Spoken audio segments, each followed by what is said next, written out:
Nagaan Waaqayyoo isiniif haa baay'atu. Baadiyyaaf magaala kan jiraattan, kaabaaf kibba bahaaf lixarra kan jirtan maraaf. Ergaa Waaqayyoo bara keenya keessaa waa'ee waldaa kiristaanaa fi waa'ee biyya keenyaa irratti waan Waaqayyo na dhageessisee fi natti argisiise isinitti dhugaa ba'uufan achi as ba'e.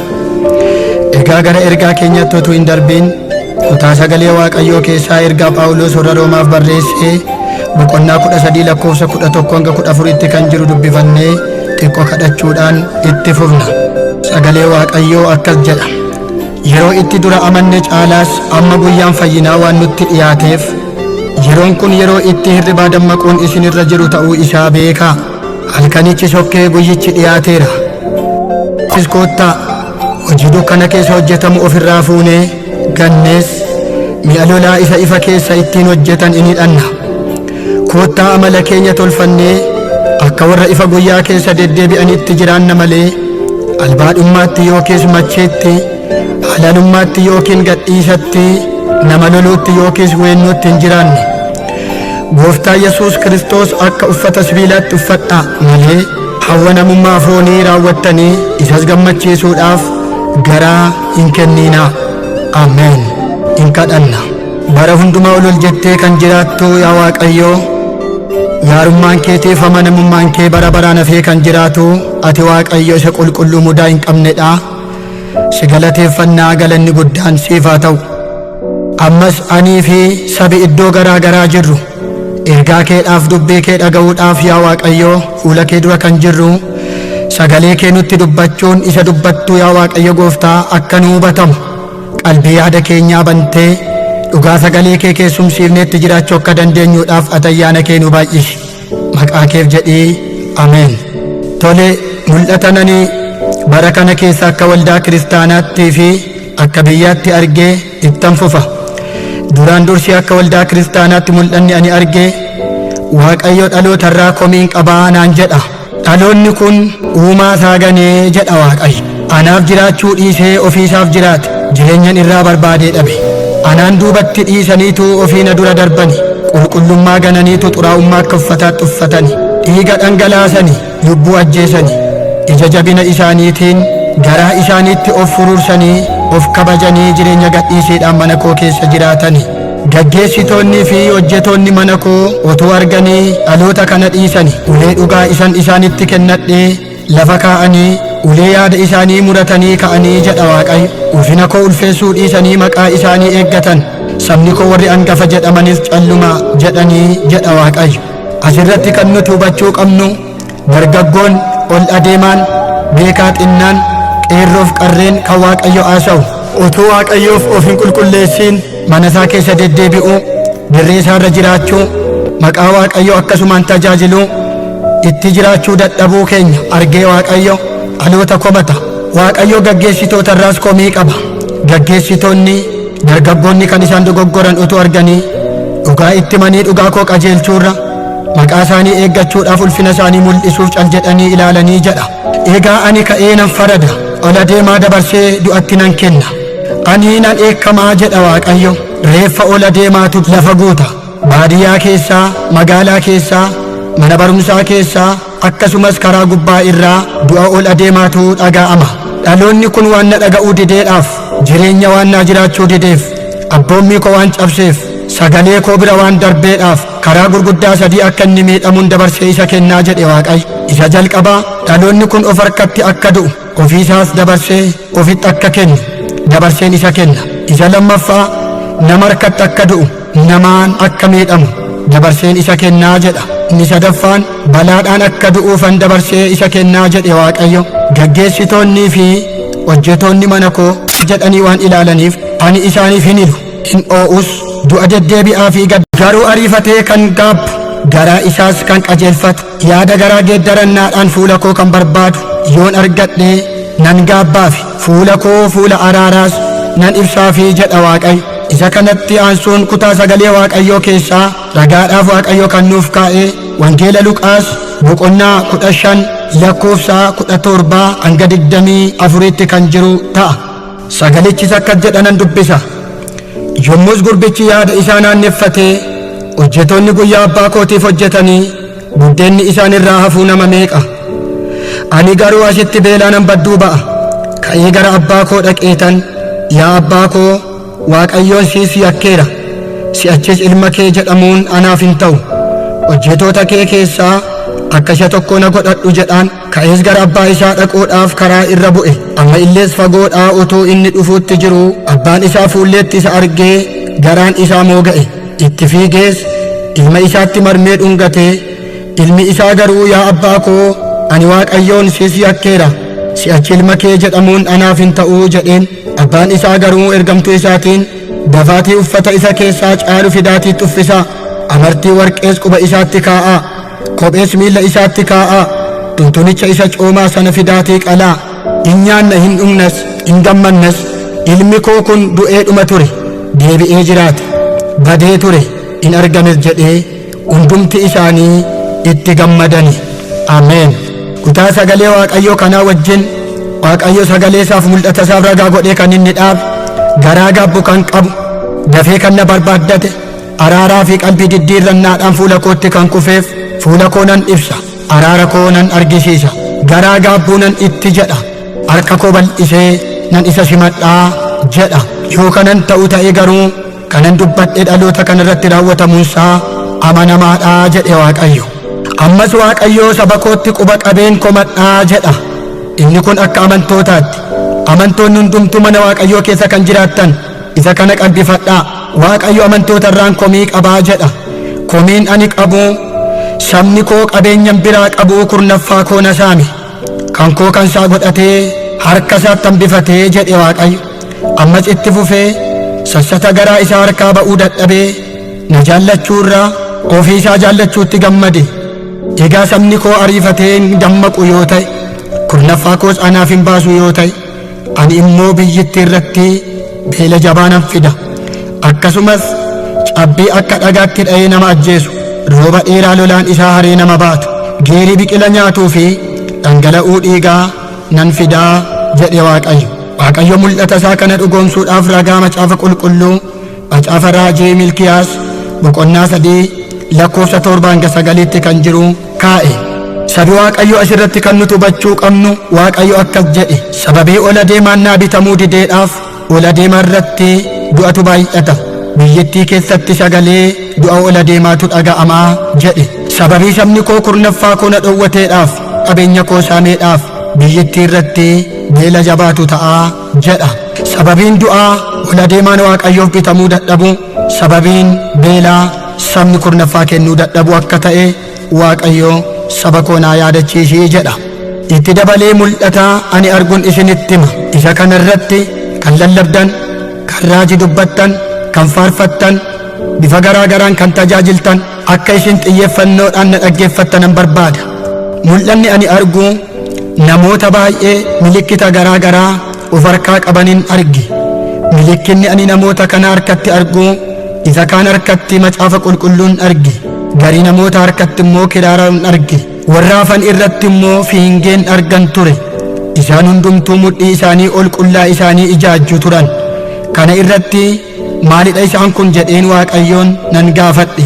Waaqayyos akkas jedhee naaf deebisa. Namoonni mi'a koo baatanii qullaa isaanii ijaajjan, lallabdootaa fi faarfattoota, akkasumas raajota ani isaan erge fakkaatanii, maqaa koo da'oo godhatanii fedha ofii isaanii warra of erganidha naan jedhe Waaqayyo.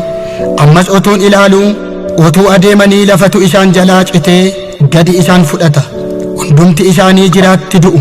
Haa ta'u malee inni isaan baatan isaan faana hin du'u, in dhokatus ture.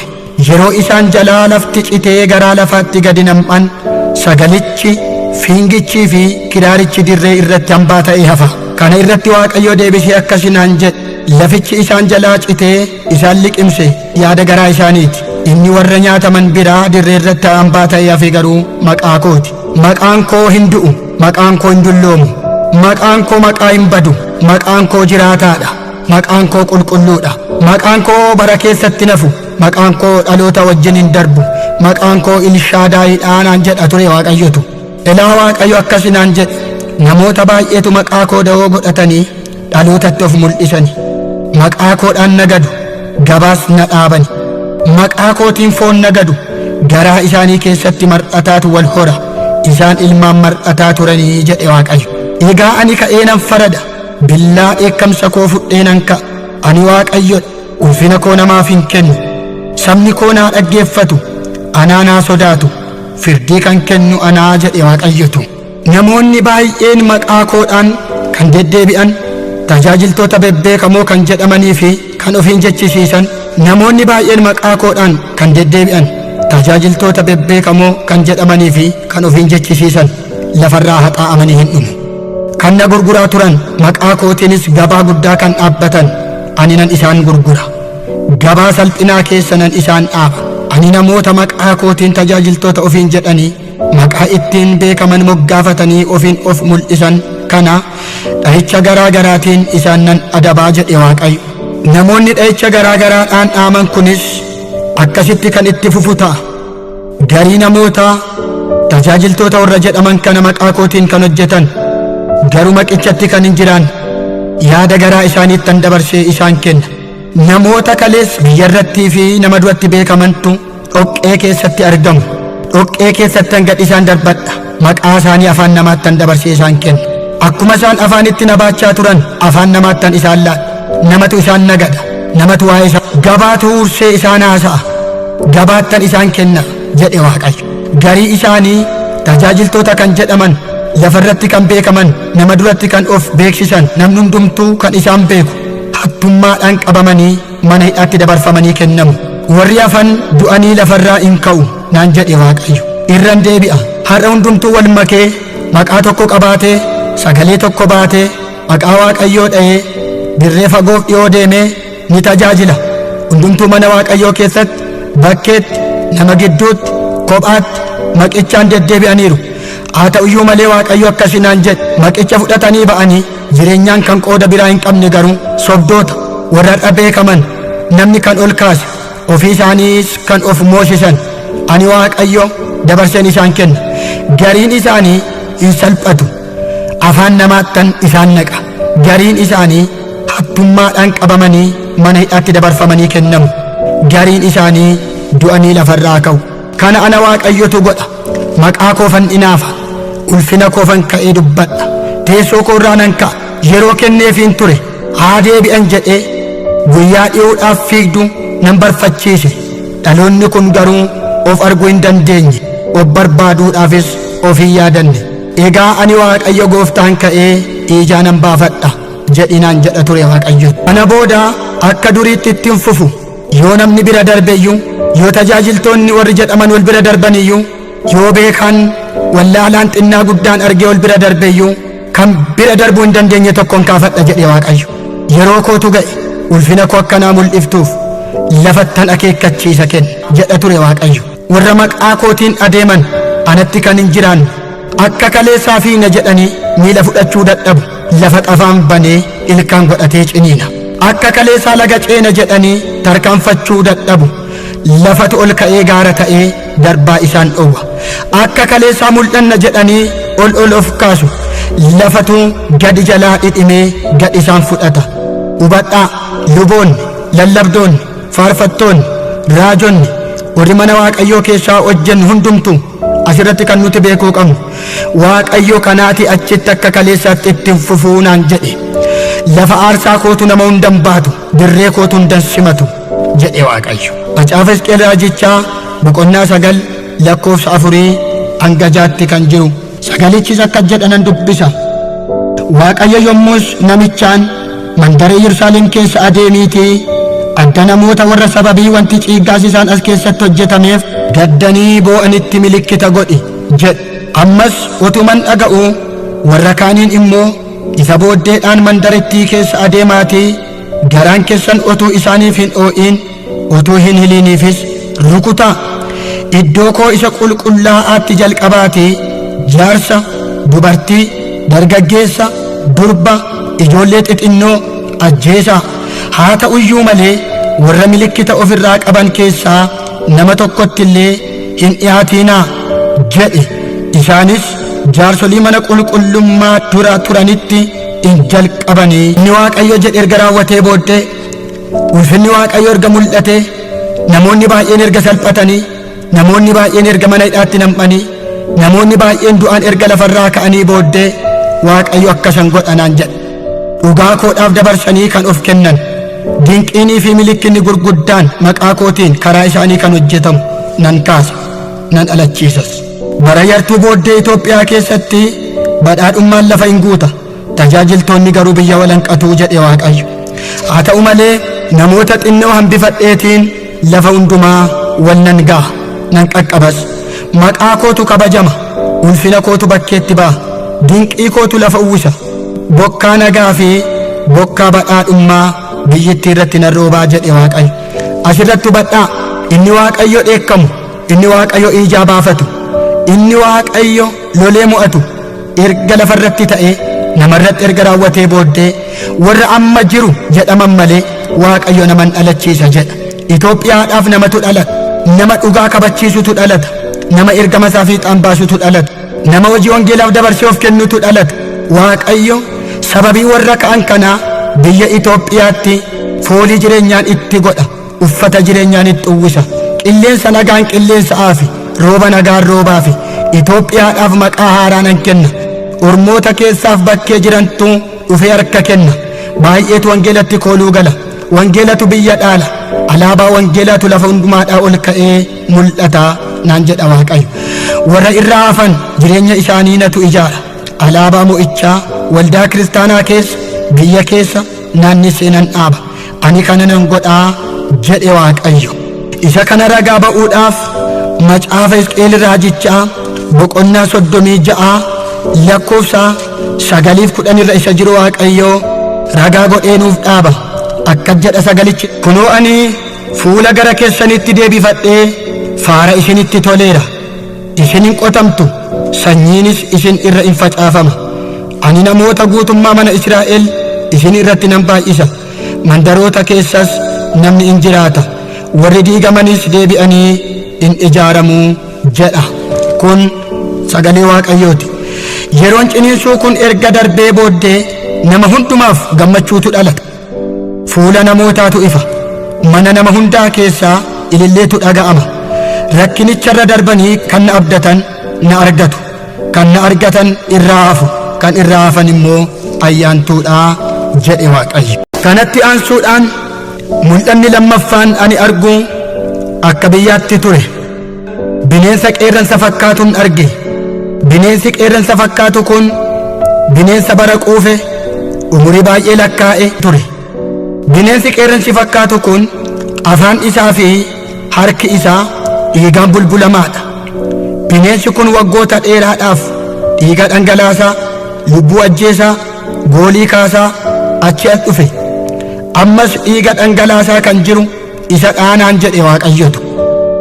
Ammas bineensichi ciniinsifateetu ilmaan baay'ee kan isa fakkaatan dhale. Ilmaan dhalatan otoo hin turiin dhalatanii guddatan.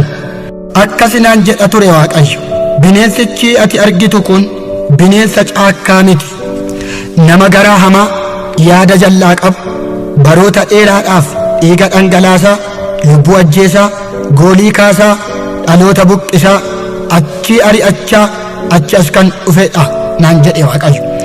Bara har'aa keessas hojii isaa kan itti fufee jiru, namni tokko kan isa hin beekne, kan isa hin shakkine, maqaan isaa kan hin dhahamne, kan namni quba itti hin qabne, hojii dukkana keessaa kan hojjetu, raafama biyyittiidhaaf sababa guddaa kan ta'e, mataa dhofkatee biyyittii keessa jiraachaa jira naan jedhe Waaqayyo. Asirratti wanti isin hubachuu qabdan, xinnaa guddaan beekaa wallaalaan waa'ee biyyaa kan inni dubbatu Waaqayyo. Bineensi ani arge kun bineensa caakkaa miti, nama garaa hamaati. Akka bineensa nama nyaatuutti, akka bineensa nama ari'atuutti, nama kan ajjeesaa ture, dhiiga dhalootaa kan dhangalaasisaa ture, dhokatee hojii dukkana keessaa kan hojjetu, namni tokkollee irratti kan hin dammaqne, hamma ammaatti maqaan isaa kan hin dhaamne, abaluudha jedhee namni quba kan itti hin qabne, hojii dukkana keessaa kan hojjetu, biyyittiidhaaf raafama biyyittii keessa jiruuf sababa guddaa kan ta'e dhokatee jira naan jedhe Waaqayyo. Kana irratti ani immoo deebiseen, hojiin bineensichaa akkasumatti itti fufaaree jedhee nan gaafadhe. Waaqayyos akkasinaan jedhe, ittiin fufu, yeroo itti bineensichi qabamee firdiidhaaf dhiyaatu gaheera. bineensicha hojii dukkana keessaa hojjetu irratti aduu nan bariisisa, nan qaba, nan isa kenna, nan saaxila jedhe Waaqayyo. Ani nan farada hamaa iji namaa hin argine irrattan aduu saaxilu baasa. Dhaloonni dhaabatee naa dhaggeeffatu naan jedhe Waaqayyo. Irran deebi'a, hamaa iji namaa hin argine irrattan aduu saaxilu baasa. Dhaloonni dhaabatee naa dhaggeeffatu, na dhaggeeffadhaa jedhee dubbadhu jedhe Waaqayyo. Kanatti aansuudhaan harka nama lafarraa hin ta'in tokkotu bantii Waaqaa keessaa gara lafaatti achii gadi hiixatee quba isaatiin lafarratti utuu barreessuun argan ture. Quba isaa isa ittiin lafarratti barreessu irraa kaasee hamma bantii Waaqaa keessaatti ibiddatu irraa mul'ata. Lafa inni itti barreesse sanaas ibiddatu qabatee ka'ee mul'ate. Namoonni baay'een ibiddicha dhaamsuudhaaf jedhanii bishaan itti guuruu turan, garuu ibiddichi warra isa dhaamsuu dhaqan utaalee isaan qabata ture. Utuun isa kana ilaaluu barreeffamichan argee dubbise. Barreeffamichi lafarratti barreeffames akkas jedha, ragaa nan bahaa jedha. Akkas naan jedhe Waaqayyo, Waaqa keessaa hiixatee lafarratti kan barreesse harka kooti. Ibiddichi qabatee ka'ee mul'ate dhugaa kooti. Warri ibiddicha dhaamsuudhaaf bishaan itti guuran sobdootaaf hattootadha naan jedhe Waaqayyo. Dhugaa dhoksaa kan turan, haadha hiyyeessaa cunqursaa kan turan, dhiiga dhangalaasanii irra kan adeeman itti ragaan ba'a. Akka ibidda caakkaa qabatee dhugaa kootu ibidda ta'ee ka'ee hattoota, sobdoota, warra lubbuu ajjeesanii fi dhiiga dhangalaasanitti qabataa naan jedhe Waaqayyo. Ani ka'ee ragaa nan ba'a, dhaloonni cal haa jedhu, ani nan dubbadha. Namni hunduu ol haa deebi'u, ani gadin ba'a. Dhaloonni haa dhaabbatan, ani farda ulfina koo fe'adhee nan gulufa. Dhugaa jallateef anatu ragaadha, dhoksaatti isa ajjeefameef anatu ragaadha. Dhiiga qulqulluu dhangala'eef anatu ragaadha, isa buqqa'ee ari'atameef anatu ragaadha. Hiyyeessa gatii dhabeef anatu ragaadha, imimmaan dhangala'eef iyya gara kootti iyyameef anatu ragaadha. Kadhannaa qulqullootaaf anatu ragaadhaa jedhe Waaqayyo. Irran deebi'a, ani ka'ee ragaa nan ba'a, dhaloonni cal haa jedhu, ani nan dubbadha. Namni hunduu ol haa deebi'u, ani gadin ba'a. Dhaloonni haa dhaabbatan, ani farda ulfina koo fe'adhee nan gulufa. Ani ragaa nan ba'a, dhugaa kan baasus ana. Dhugaa jallateef anatu ragaadha, dhoksaatti isa ajjeefameef anatu ragaadha. Dhiiga qulqulluu dhangala'eef anatu ragaadha, isa buqqa'ee ari'atameef anatu ragaadha. Hiyyeessa gatii dhabeef anatu ragaadha, imimmaan dhangala'eef iyya gara kootti iyyameef anatu ragaadha. Kadhannaa qulqullootaaf anatu ragaadhaa jedhe Waaqayyo. Ammas Waaqayyo irra deebi'ee sagaleedhaan na dhageessise, anittan ba'a, dabaree naaf kennaa jedhii dhaloota naa labsee naan jedhe Waaqayyo. Waaqayyoon kadhachuu akka qabnu, waan gochuu qabnutti Waaqayyoon dursinee Waaqayyoon akka mariisifnu, Waaqayyoodhaaf hangafummaa akka kenninu, dhugaa baasuudhaaf amma jennu Waaqayyo dhugaa akka baasuudhaaf akka isa kadhannu. Waaqayyo dhaloota hundumaarraa isa kana barbaada. Dabaree naa kennaa, ofii duubatti deebi'aa, anaan dabarfadhaa, firdii dhugaanatu kennaa jedhii naan jedhe Waaqayyo. Kanaaf dhaloonni kun dhugaa argachuudhaaf isan isaatiin jedhee raawwatee haa argamu jedhe Waaqayyo. Hubadhaa, qalbifadhaa, kana kan dubbate Waaqayyo. Waaqayyo dhugaa baasa, Waaqayyo hin farada, Waaqayyo hin qajeelcha, Waaqayyo hin bariisisa, Waaqayyo ka'ee dhaabbata, Waaqayyo hin dubbata. Waaqayyoof lafatu dhaga'a, Waaqayyoof jallaatu dhaga'a, Waaqayyoof qilleensatu dhaga'a, Waaqayyoof galaanatu dhaga'a, Waaqayyoof uumamatu dhaga'a. Waaqayyo isa bara baraati, Waaqayyo guddaadha, Waaqayyo jabaadha. Hundumtuu Waaqayyoon dhaga'uun, Waaqayyoon durfachuun, yaada Waaqayyoo eeguun, sagalee Waaqayyoo dhaggeeffachuun hunduma keenyarraa in eegama. Kana hubadhaa, hin dagatiinaa. Inni Waaqayyo jedhe dhugaadha, amanamaadha. Inni oolu, hin turu, hin bulu, hin dhufa, hin raawwata, bakkeetti hin ba'a, hin mul'ata.